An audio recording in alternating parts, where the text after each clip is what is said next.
এই তো এই কারহাজ, এই কারহার পিছে দৌড়াইয়া ঠ্যাং বেতা বানাই হালাইছি, ধরতে পারি নাই। আজগো তোরে পাইছি, তুই যাবি কোথায়? ওয়াকি তুই দৌড় দিলি কে মোরদারে না কইয়া? ভাবজালাম হেন্না তোরে ধরিয়া দেখামো দর্শক রে ঘুরাইয়া ঘুরাইয়া। তয় আজগো এই সুযোগ হাতছাড়া করবো না। মোর নাম শিরুখা, মোরে চেনো নাই। পাথরের নিচে লুকাইয়া থাকতে পারবি না। পাথরের নিচ দে বাহিরে তোরে দেখামো দর্শক রে ঘুরাইয়া ঘুরাইয়া। মোর হাতের লগে তোর হাত মিলাইয়া বুঝতে পারলি তুই। মোর শত্রু এখনো বাইরাই খারাপ, তাড়াতাড়ি পালাই। যত চালাক করো তুই, মুইও কিন্তু কম না। পাথর গুলো মুই সরাই সরাইয়া দেখমু তুই কোথায় রইছো লুকাইয়া। জোরে টানো, হেইয়া, আরো জোরে, হেইয়া, সরিয়ে গেছে, হেইয়া। চান্দু তুই কোথায় লুকাইছে? তোরও কিন্তু দেখকে লাইছি, যাইতে পারবি না। এইবার তোরে আদ্যা ধরিয়া বাইহুরমু পাথরের নিচ দা টাইনে টাইনে। তয় তোর দাঁত গুলো দেখকে মোর ডর হরে, যদি একটা কামড় দিয়ে বল। এত বড় দাঁত মুই আগে দেখি নাই। ওই ঈদে একটা কামড় দিলে থাকবে না মোর আঙ্গুল আতের লগে। একটা পাথর দিয়ে আগে মুই চেক করে লই কতটা ভয়ঙ্কর হইতে পারো তুই। দেখকে মনে হয় তুই বেগাবি লই, আদ্যেই ধরমু তোরে মুই। হালাইয়ে মোর পাথরটা তোর দিলাম হাত বাড়াইয়া। কামড় দিলে খবর আছে, বাঁচতে পারবি না। ধরলাম তোরে চাইপা, লড়াচড়া দিস না। ওরে আল্লাহ রে, ভয় দেখাইয়া দৌড় দিয়া পার পাবি না। কোথায় যাইয়া লুকাইছো মুই কিন্তু দেখছি। এইবার তোরে ধর্মই ধর্ম, ছাড় দেমো না।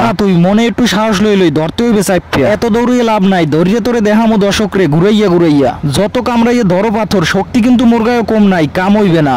এইবার তোর আইতে হইবে, ধরছি কায়দা মতো, যাইতে পারবি না। ভয় তো মোর একটু লাগে, কি আর করার। ধরছি যখন ছাড়িয়ে দিমু না। তোর মায়াবী চোখ দেখকে লাগছে মোর মায়া, তাই তো মুই তোরে আস্তে করে ধরলাম, বেতা দিলাম না। আইয়ে পর মোর হাতের মধ্যে চালাকি করিও না।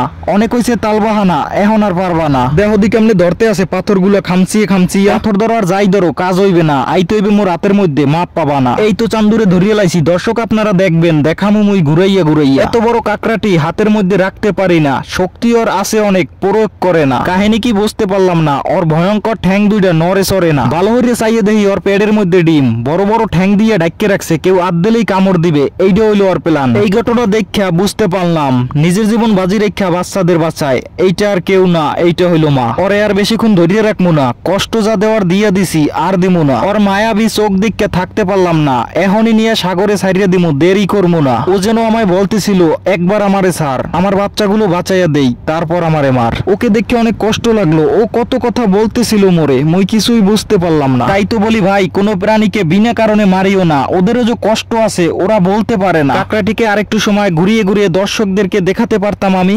কারো মনে কষ্ট দিয়ে কাউকে খুশি করা ঠিক না, সেটা মানুষ হোক অথবা প্রাণী। ওকে ছেড়ে দেওয়ার সাথে সাথে ও কতটা আনন্দ পেয়েছে, সেটাকে আমরা কখনো বোঝার চেষ্টা করি।